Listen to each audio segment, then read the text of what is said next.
So I'd like to welcome you to a brand new GELF dynamic called Innovation After Hours. Tom, why don't you introduce yourself? Tom was our last speaker today. He wrapped up day one of GELF New York 2021. Tom, tell us a little bit about yourself. Sure. So I'm Tom Bennici. I am the Senior Manager of Global Digital Program Management at Elemis. Elemis London, it's a skincare brand out of the UK, about a 30-year-old heritage brand. And here today we're talking about our showcase innovation for digital experience, which has been a really exciting opportunity so far. Well, thank you. Tom's first time with GELF, Yep. and I want to give a shout out to the Corra team who brought Tom into the fold, so to speak. So tell us a little bit about your digital, where do you guys sell internationally? Yeah. What are the models? Is it all direct to consumer? Do you use marketplaces? Sure. So we originally started 30 years ago in the spa, salon, and cruise space. And over the year have just kind of like developed that presence. Obviously, as technology changed and as retail model changed, we made our way into the e-commerce space.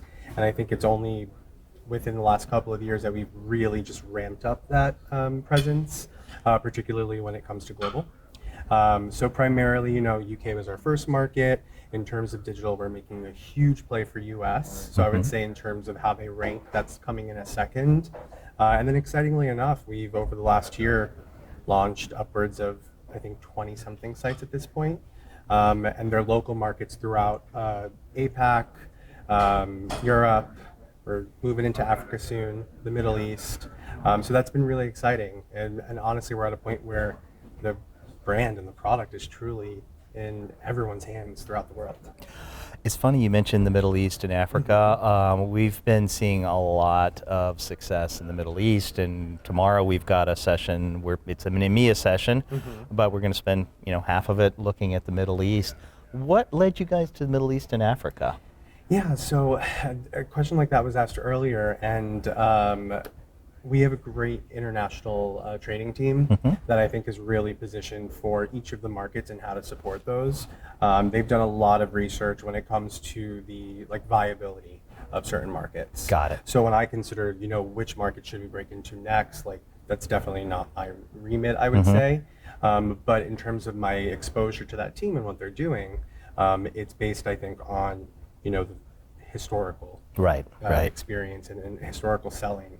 While we may not have had a website presence or a brick and mortar presence in some of these markets, we have tons of retail partnerships and distributor partnerships that we've been able to leverage to kind of inform, is it a worthwhile market to enter? And if so, maybe what should the focus be? Right. So by extension, I kind of know that's the vetting process. Got it. And I think that in terms of just success, we've seen pretty consistent success across the board. I know APAC's huge for us. Great. But I think more to come when it comes to the Middle East and Africa, and then who knows, maybe down the line like Latin America. That's not one we've broken into yet. Got it. So Duke was great. I told him after that, he explained headless in a way that, was very simple and straightforward. We also talked a little bit about just kind of how progressive web apps are obviously making a much richer mobile experience. So this idea of headless plus progressive web apps is something that's really kind of catching fire. So tell us a little bit about kind of what led you guys down that path. Sure. I think that when it comes to our recent strategy choices within the last year and a half, which is how long I've been with the business, we've really made a play for expansion, and a ton of expansion in a small amount of time. So I think when it came to just looking at our flagship sites, which is UK, US, we really just, had to understand how can we support our two biggest markets with a platform that is, architecturally sound, technologically advanced, and just looks great. Right. And you get all of those things when it comes to the Magento 2 PWA experience. We wanted something that was mobile first, obviously. We wanted something that was super high performing. And so you get speed, you get I wish we had that slide with all of the metrics from earlier. Would you like me to describe it? No, I'm joking. Yeah. we'll just try to recap it.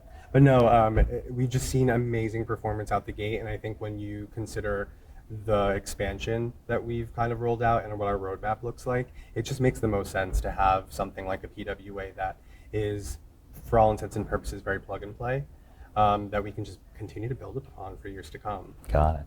All right, last question. Yeah. You're new to GELF. What's the big takeaway today from Yeah. listening to all these great speakers we've had? Sure. So we were chatting about this a bit earlier, and I think that what's really exciting for me is that being on a global digital team that's kind of small, and especially during the pandemic, not really having that exposure to conferences such as this, Right. and meeting other people from different businesses. So I would say, hands down, just the being in a physical space with like-minded people in the same field for different businesses who are kind of going through the same struggles, Right. and maybe the same successes. I would say, hands down, that was definitely Awesome. the most exciting part of today. Well, thank you for joining Yeah, us thanks at for our having me. debut Really Innovation After Hours interview. So thank you, Tom. Of course, thanks for having me. All right, we'll see you tomorrow. Cool.